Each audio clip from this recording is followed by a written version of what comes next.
So there goes the suspense. MUSES, Multiple User System for Earth Sensing. I appreciate the opportunity to speak with you, Dave. Thanks for attending. The plan is to talk about half of the presentation about sort of the commercial market and the commercial model that we have for utilization of the space station, and the other half will talk about the pointing system and its performance. And I'm sure if you want to hear about the pointing system, you won't hear enough. If you want to hear about the market, you won't hear enough. So I'm not going to spend much time talking about the actual specifications and interfaces, but feel free to ask questions about that if you would like. So MUSES is going to be mounted on ELC4, nominally nadir pointed toward the Earth for high resolution or otherwise Earth remote sensing.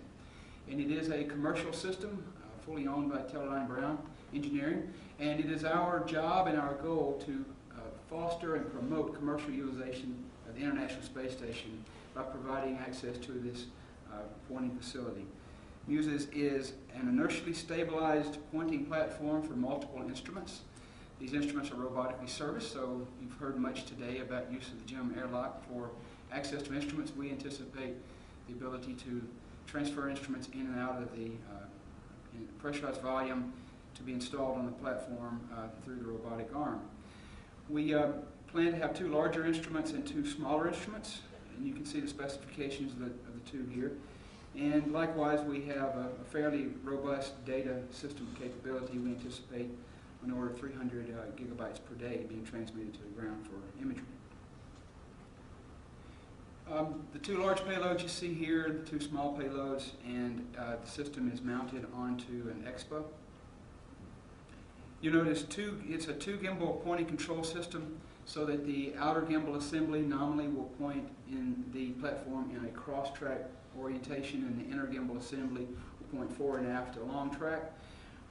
It mounts to the EXPA, as you show here. You notice the stanchion assembly, which are essentially the arms that hold the inner and outer gimbal system.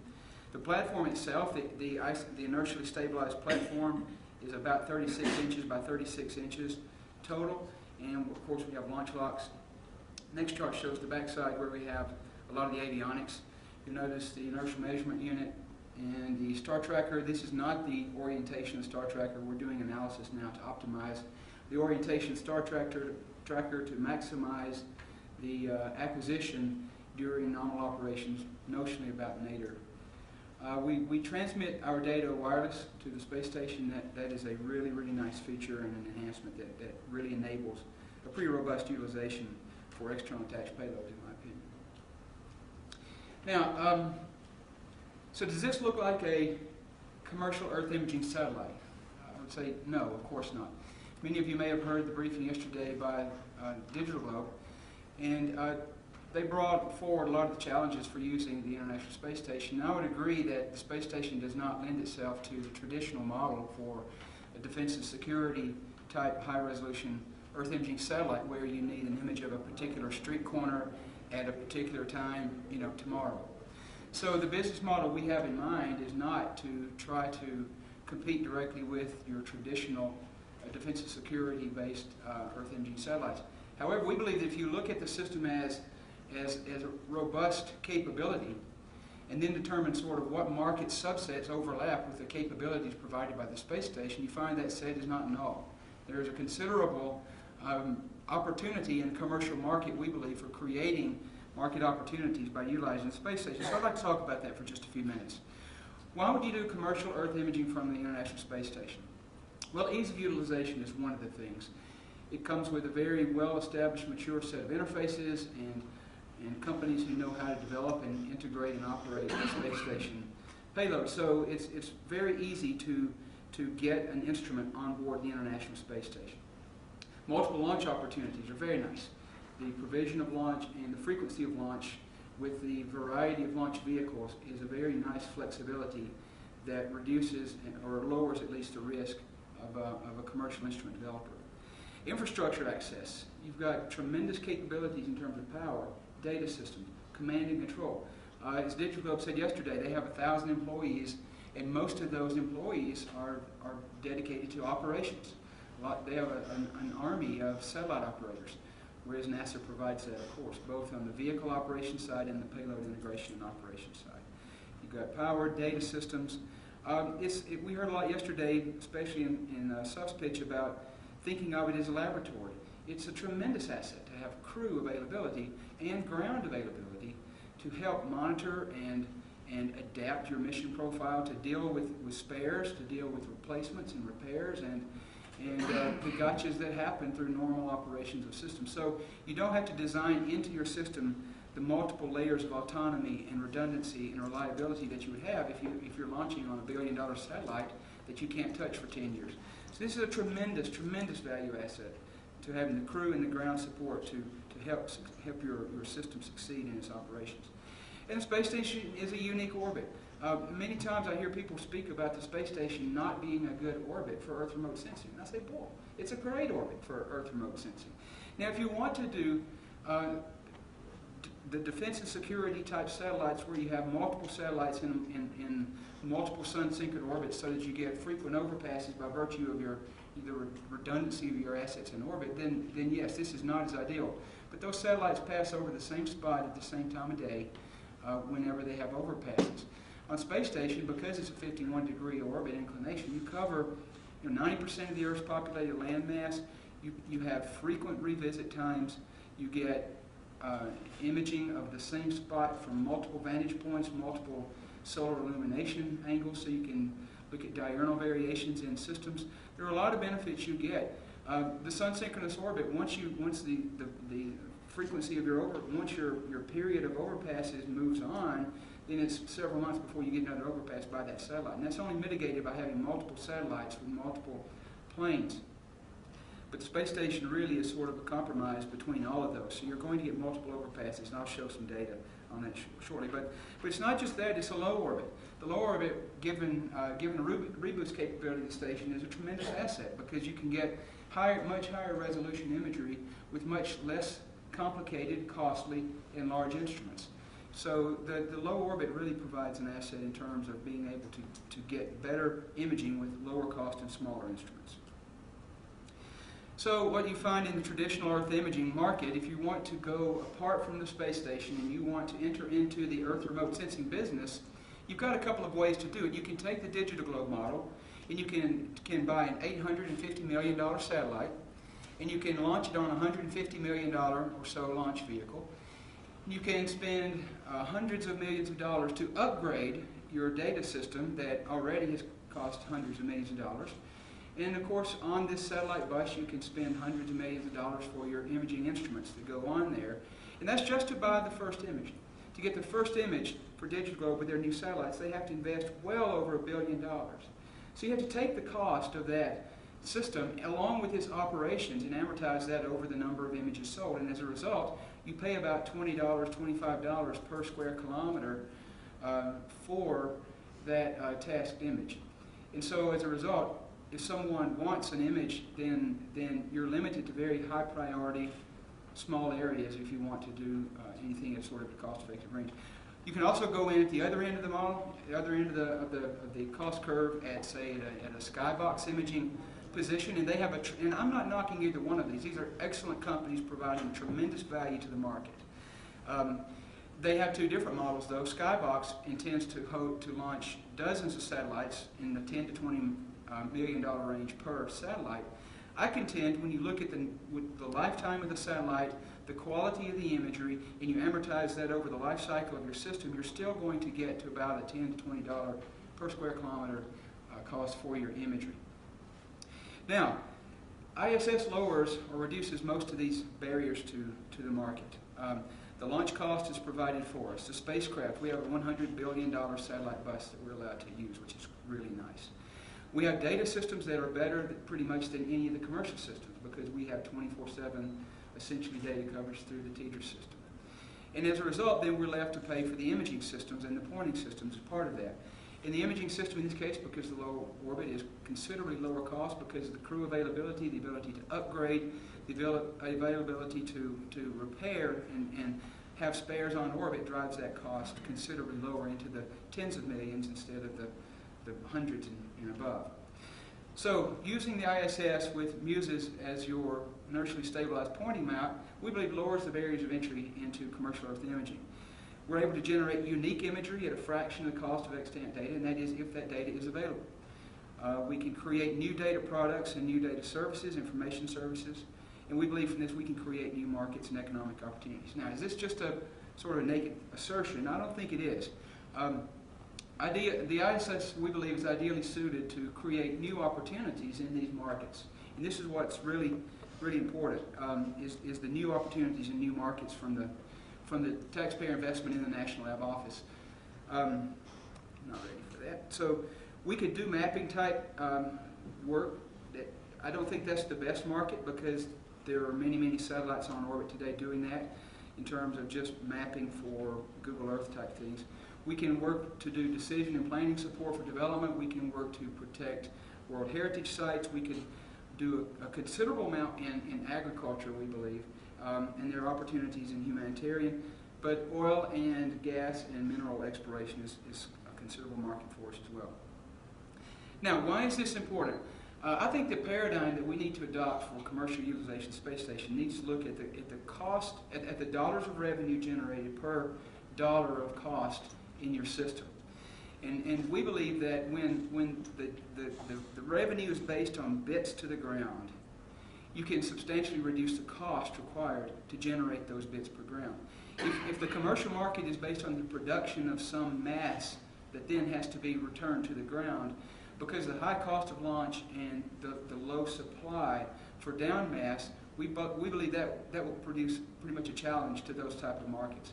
But if the up mass is for the instrument, and then for a long period of time, the down mass essentially is photons, then we believe we can amortize that very low cost over a large number of photons and hence maximize the commercial utilization of space station.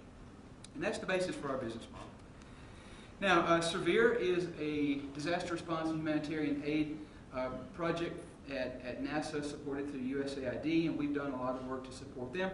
They have an instrument on board the wharf now, the ISSRDC camera, and we're very, very happy to see that operating and beginning to support in that case. Historically, though, Earth imagery has been helpful.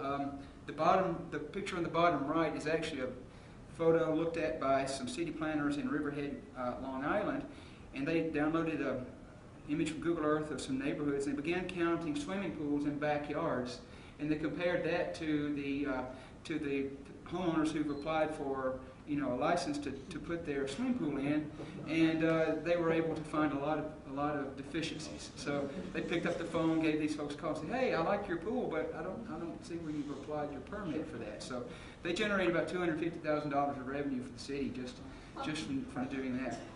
I like this one. This is interesting. There was a drug bust, I believe, in Switzerland. Someone was pulled over, and they were able to get their home address, and they went to Google Earth again, looked up their home address, and they found about a 2.5-acre marijuana field inside this corn crop here. And so the corn provided a really nice shading for their marijuana field. So pretty significant drug bust there. But there are some other decidedly non-Big Brother uses as well. The top right-hand corner is a photo of a Walmart parking lot.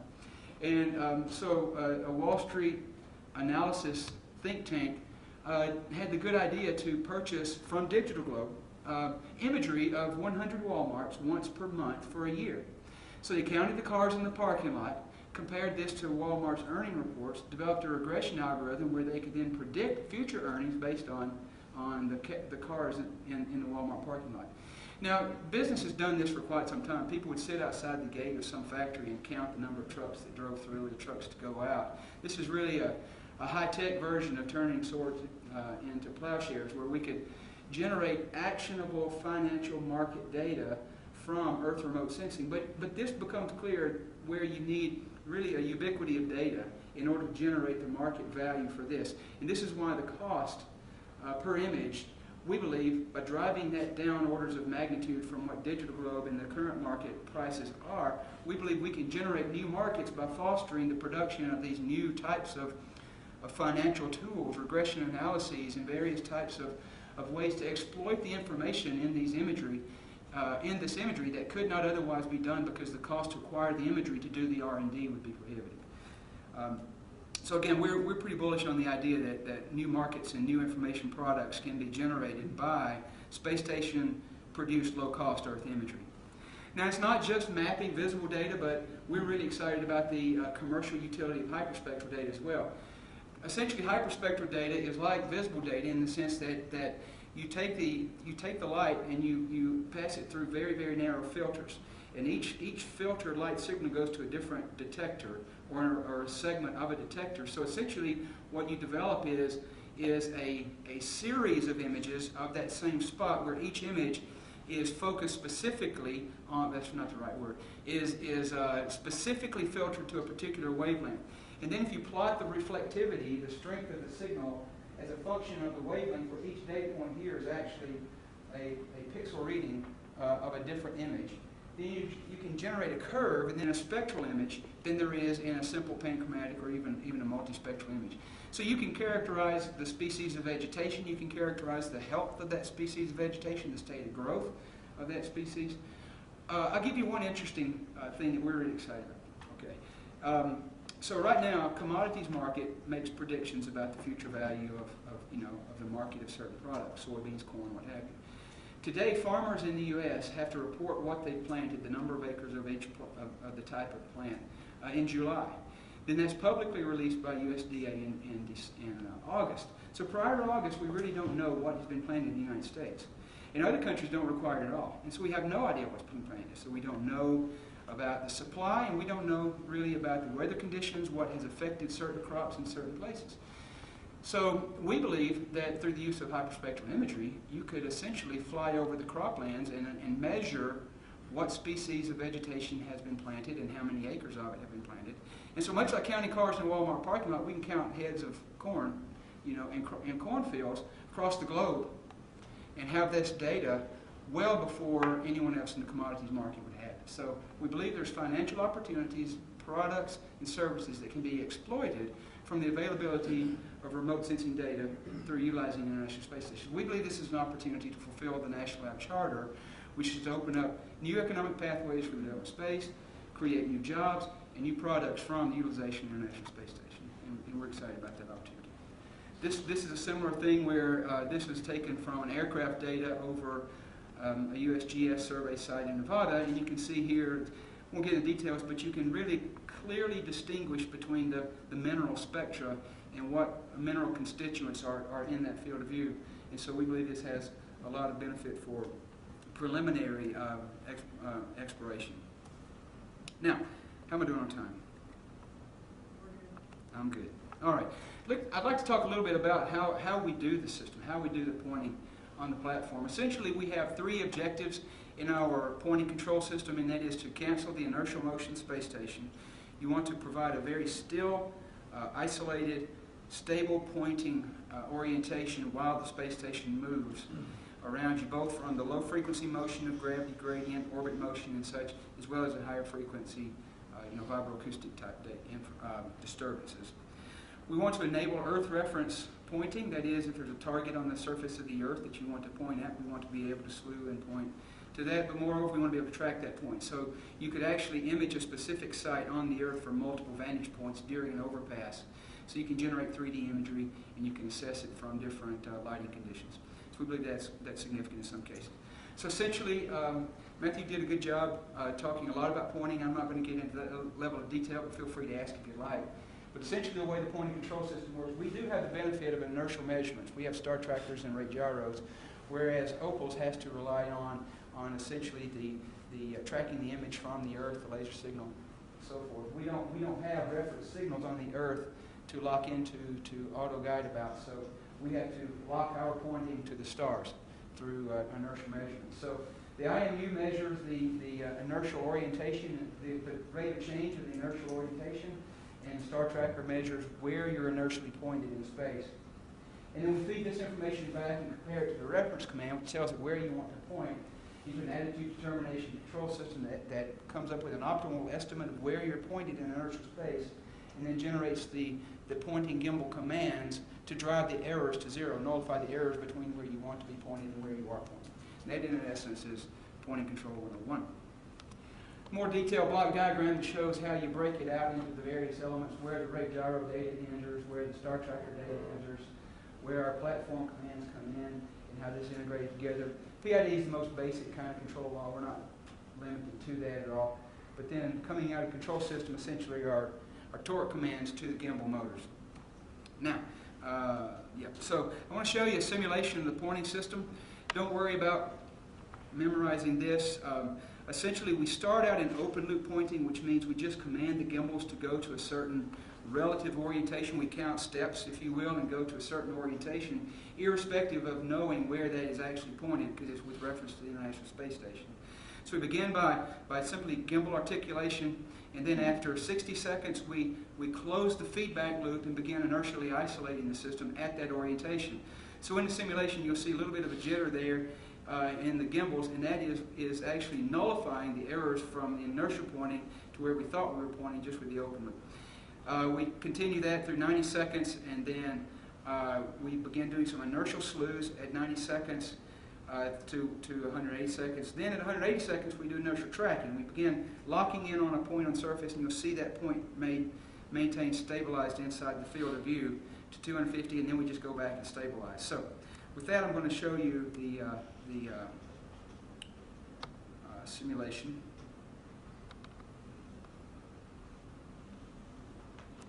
All right, now, I'll show some plots later of what's happening. Upper right corner is the platform. You see the platform sort of moving around. The bottom is the gimbal angle orientation. And you just see the gimbal angles moving there. And this is what is seen essentially along a nadir-pointed line of sight vector at the Earth. So now we're doing the inertial pointing and the inertial slewing, just various gimbal maneuvers to different orientations, and then we hold and do push broom imaging through there. Now we're going to begin orienting toward a surface target, and then we're going to lock in on this target and observe it as we go by. So this is sort of a coordinated multiple axis gimbal motion in response to the inertial measurements of where you're pointing.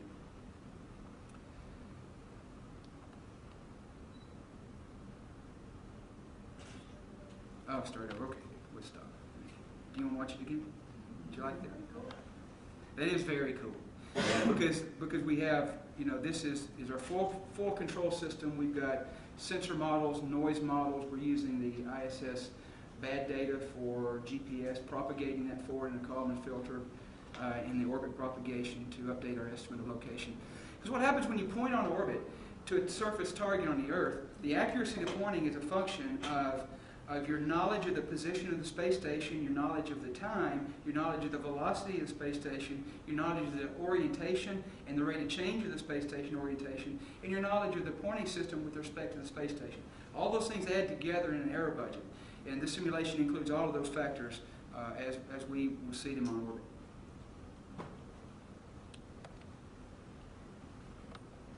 All right. So the top plot shows this is the command tracking. What's interesting from this chart is really the green line shows the actual trajectory, and the blue shows the command. Now you may say, I don't see a blue line. That's because our tracking perfectly, essentially, to the resolution of this plot matches the commands. So this is a beautiful plot. If you're a pointing controls person, you love this. It just shows, wow, the system's moving, the system's working.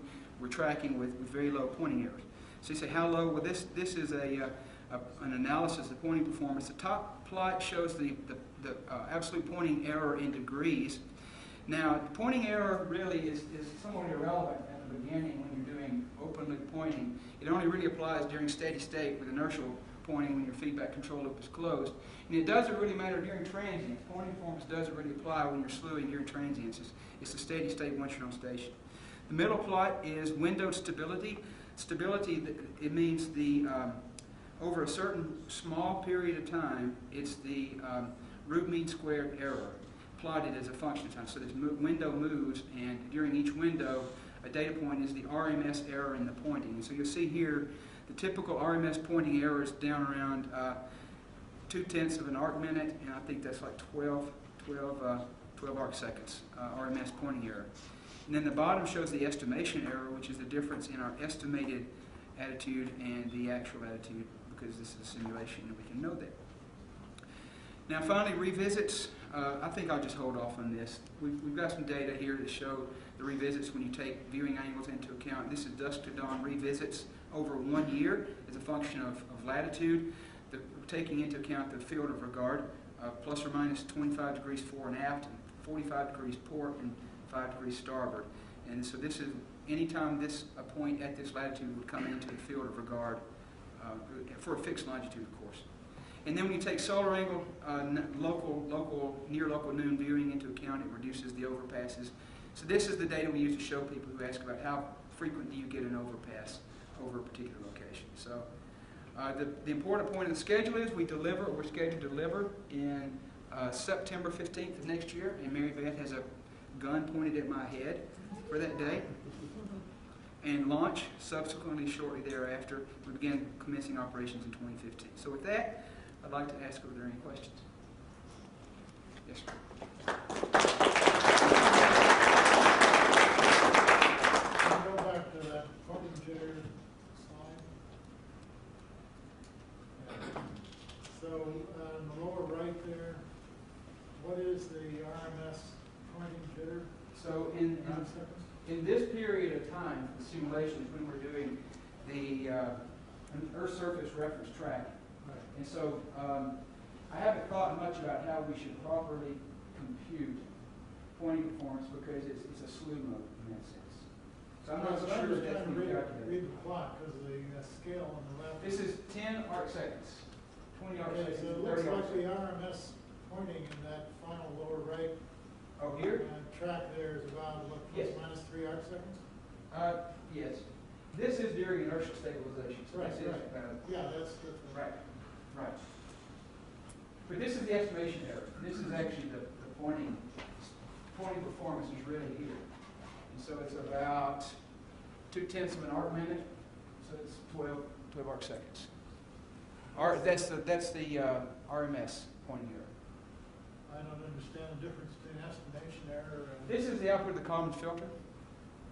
So this is at a particular point in time, what is the attitude estimate compared to truth? Because out of the Kalman, so this is the Kalman filter attitude estimation performance.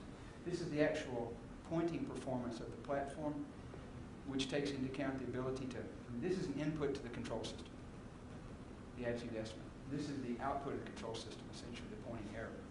And there are two different values. This is a windowed RMS time series type average. Yes. As you have a group of 4 instruments, so what's your plan for resolving constraints or conflicts where one instrument wants to point here and the other wants to point there at the same time? Very good. That's a good question. Not to be trite, but it's going to be market driven. We will be able to determine ourselves in negotiation with our partners. And as you can understand from the pricing I mentioned for digital, that's for a tasked image versus lower cost archive images. So really the highest value we have would be tasking. And so the ability to task will go to the highest valued operation. But we're not going to exclude anyone. But in terms of resolving conflicts, would one occur, that would be through things like exclusivity, non-preemptible tasking, pricing structures versus run a schedule tasking, pricing structures, and so on.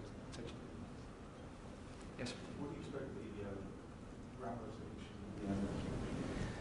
When you take into account the size of the instruments, the diffraction limited resolution, we believe, would be probably about a 0.5 meter resolution. Frankly, I don't think we're going to, that would be at 500 nanometers midways through the visible spectrum at 400 kilometers altitude. I don't think we're really going to press for that type of imaging performance because first, we don't really want to compete with the companies who own the market for defense and security, which requires really high resolution.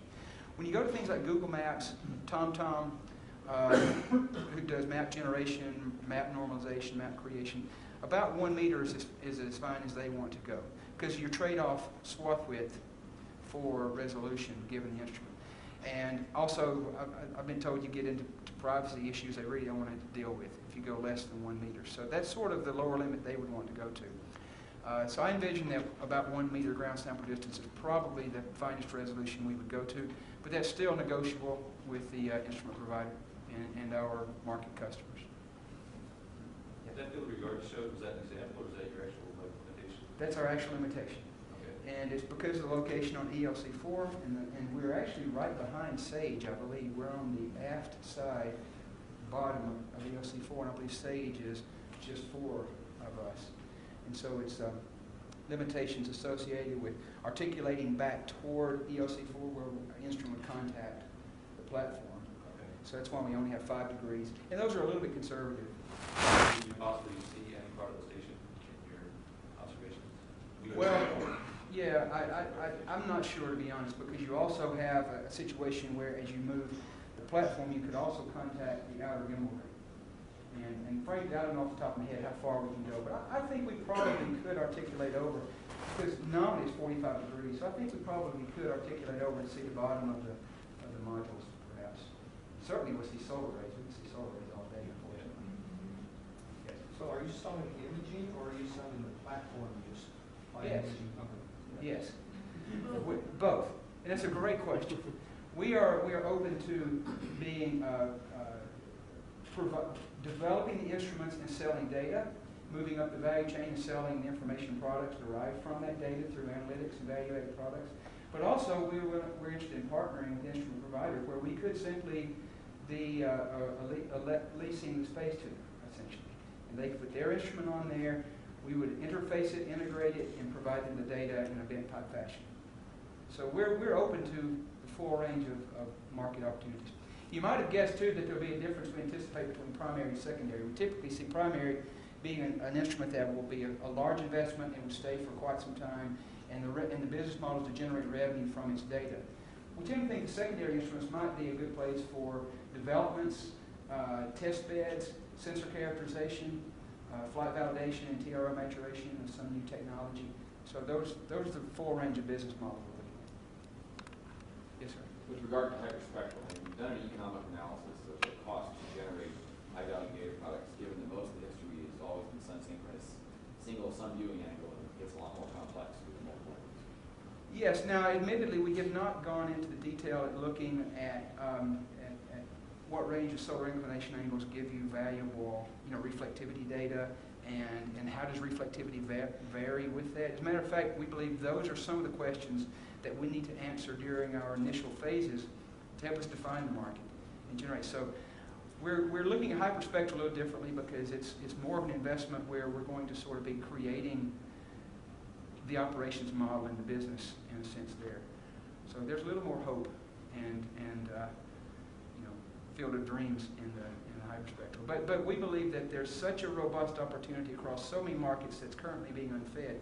And the fact that we'll have near global coverage, just the idea that we can have spectral signatures down to 30-meter ground sample distance over 400 to 2,500 nanometers at 10 to 15 nanometer spectral resolution, that we could have essentially near global data that no one else has, and then we can begin mining that data for spectral signatures and developing commercial products out of this. So we're interested to get started. There's a lot of micro data, 8,000 photos, but it's 100-meter resolution, so not anywhere near. Oh, right. We're not saying data's not there. HICO is certainly a great one. There are a lot of use that to Landsat research. Yes, Whether absolutely. it's commercially. And there's a lot of average data and some other airborne instruments.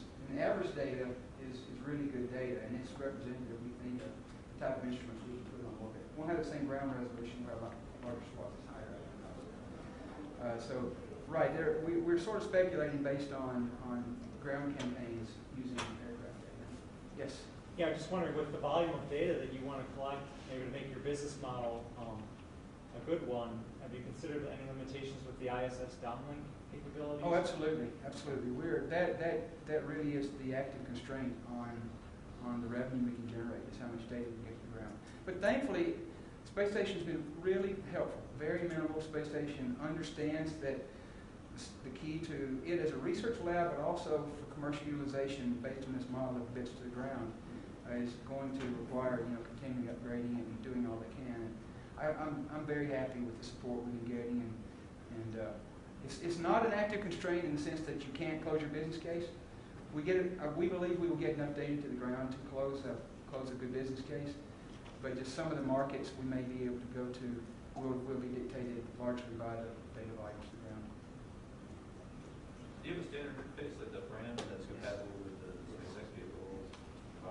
We're going up on an Expo. Okay. And, Next to the plate? Yeah. Oh, it's the same size. It's the same, yeah. But you've got a standard interface for your instrument platform. And, thank you, that's correct. We do have a standard interface for our That's instruments. what I meant, on I'm the sorry. platform. Yeah. On platform, we're defining the interface, and it uses standard space station robot effective manipulators Okay. such as that. So it's a What sort of well-defined. size are you looking at? Let me go back to that plot and I'll show you. It's about. So this chart shows the standard interface. We've got alignment pins and guides and V guides, 3 V guides for kinematic joints, and then there's a tie down bolt here at the bottom. So the launch screw will be driven through the robot end effector down to a joint that will bend it and engage a tuning fork type mechanism in this hole down below. So those are 6 to 8 inch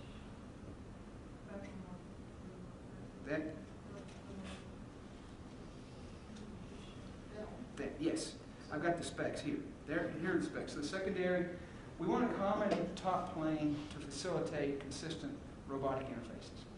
And so the instruments will be built up to that height, even if they have to be shimmed or sitting on a box.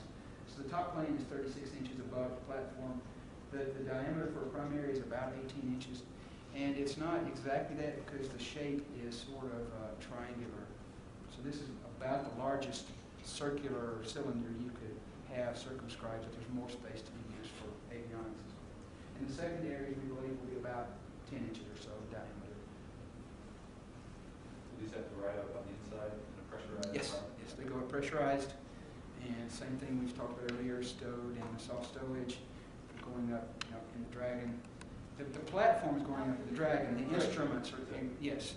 The platform does not go inside, of course. It goes up in the Dragon. It's installed. Instruments go up, though, into the pressurized volume.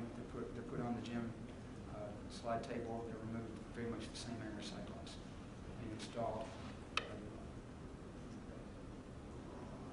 Yes. So you stream that data through the wireless, Yes. wireless, and then maybe stay in an express drive Yes. location. Yes. There'll be some buffering on the platform, but just because the data rate of collection for the hyperspectrum is much greater than the data transmission for the Wi-Fi. So we'll buffer some on the platform, but we'll have buffering and mass storage inside as well for longer term storage, not permanent, but days, and then transmit down. You got to have most storage on station. That's our hope in December. Yep. Yes. Yeah, the power, is that a hard limit or some of an active system, for example? It's pretty much a hard limit now simply because we're at CDR and we're building our boxes. So we take the power coming from the ELC and we just decided how we wanted to allocate that out amongst the 4 payload sites. We could, I hate to say anything's hard, can't be changed, but there's an allocation. Right. There is an allocation and we've sort of chosen to apportion it out that way. And I don't think there's a power controller and system to switch it from one to the other. I don't think that's the case. Okay, thank you. Appreciate that.